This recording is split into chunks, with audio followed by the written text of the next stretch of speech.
The Arctica. Pristine, frigid land where snowstorms can erase all traces of life. Only the strongest and most resilient creatures can survive there. The expedition of the Northern Explorer, a modern research vessel, is a journey to uncover one of the last mysteries of Earth. The Northern Explorer set sail from Reykjavik's port on a crisp day in early October. Under the command of Captain Samuel Daniels, the ship headed north, where the eternal ice sheet covered the entire Arctic region. This would be a 6-month-long voyage, with the goal of studying the effects of climate change on the ice layers in the polar region. Samuel, an experienced captain who had led many scientific expeditions in the polar regions, was accompanied by Dr. Emma Collins, an expert on Arctic wildlife. Emma had dedicated her career to studying the animals that inhabited this harsh environment, and she was eager for this trip. Among the crew, only Ethan and Jack, two seasoned sailors, had participated in numerous long voyages and fully understood the harshness of the Arctic.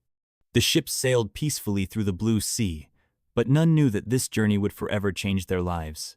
The first few weeks passed in calm.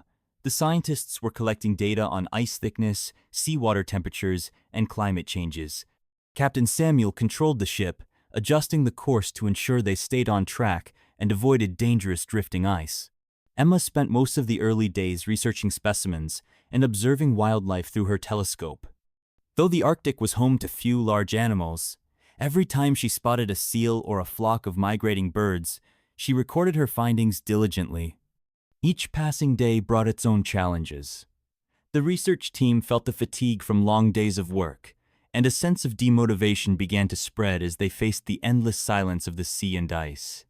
But with the modern equipment on board and the critical work they were doing, no one allowed themselves to rest for too long.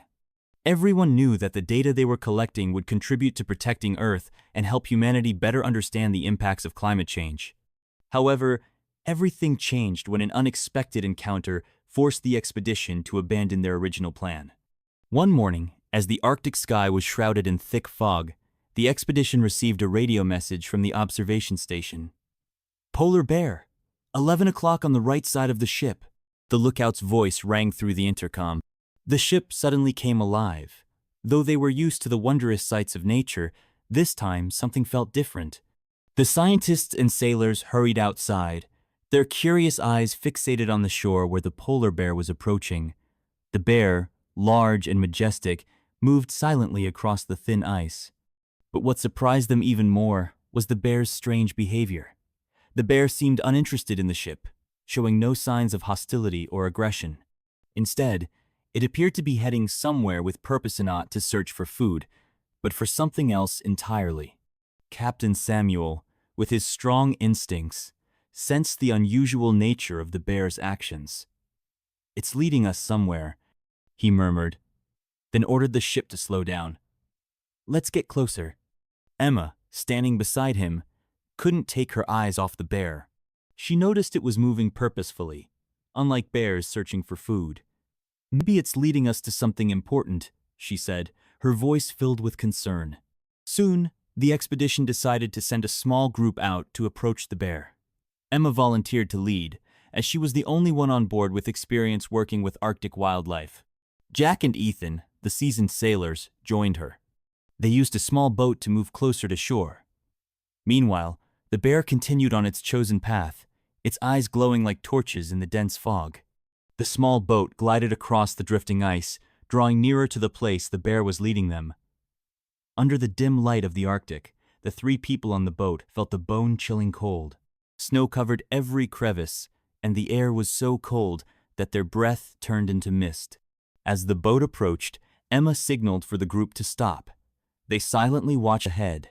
The bear stood still, as if waiting for something. After a while, it turned and looked into Emma's eyes, its gaze full of hope and patience.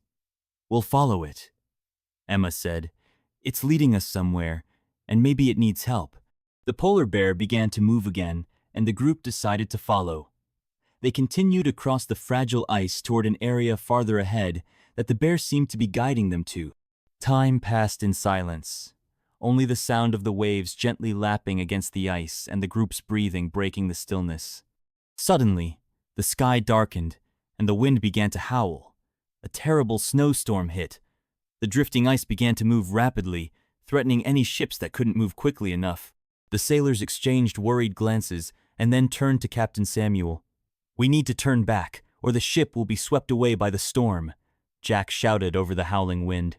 Samuel stood firm in the storm, his gaze fixed on the bear. He looked at his team, then back at the bear, who was waiting patiently. Every second felt like a life-or-death decision, but the captain didn't hesitate. He took a deep breath and said decisively, "We stay. We save the cub first."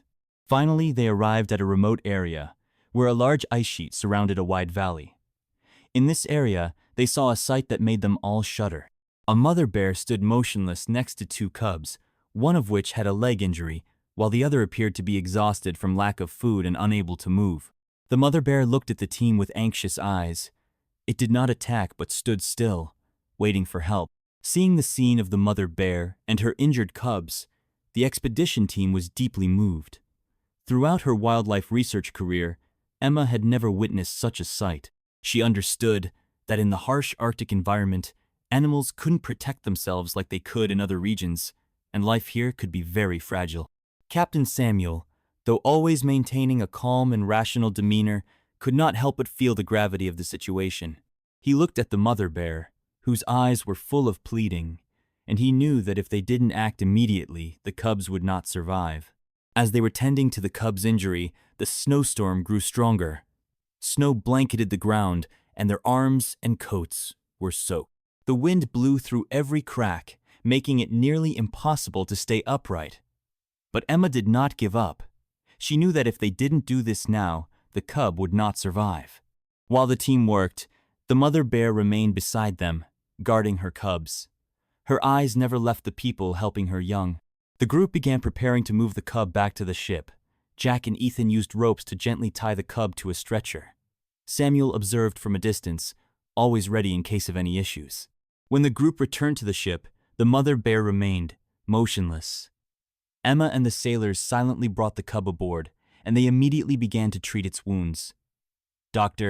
Emma used the basic medical supplies available on board to clean the wounds, bandage them, and administer antibiotics. Throughout the process, the cub cried out in pain, but it did not resist. They all understood that it was fighting for its life. The mother bear remained outside, watching through the ship's window. Night fell, and the Arctic sky grew even darker. The snowstorm began to blanket everything in a thick layer of snow, creating an eerily silent atmosphere. However, on the ship, no one could sleep. Emma stayed awake all night to monitor the cub's condition. It seemed to be recovering, but still needed careful care. Meanwhile, Jack and Ethan were checking the ship's equipment and monitoring the snowstorm. The ice on the sea was thickening rapidly, forming large ice floes that could collide with the ship at any moment. By morning, the snowstorm had subsided, and the cub's condition had improved significantly. Though it still needed rest, its wounds had been properly treated, it could move gently. The team decided to venture out, with the sailors providing protection. The cub was placed on a stretcher and taken back to the area where the mother bear was still waiting. When the cub was placed on the ground, the mother bear hurried over, knelt beside it, and sniffed her child's body. As if recognizing the human care, she gently touched the cub again, then stood up and looked at the expedition team with eyes full of gratitude. In that moment, everyone felt a special connection between humans and wildlife. As the ship left the icy seas, Samuel stood on the deck, his heart full of emotion. He knew they had done something great, not just research, but preserving wildlife in this challenging world. And though the trip ended quietly, without the world's attention, for Samuel and his team, they had changed the lives of these creatures forever.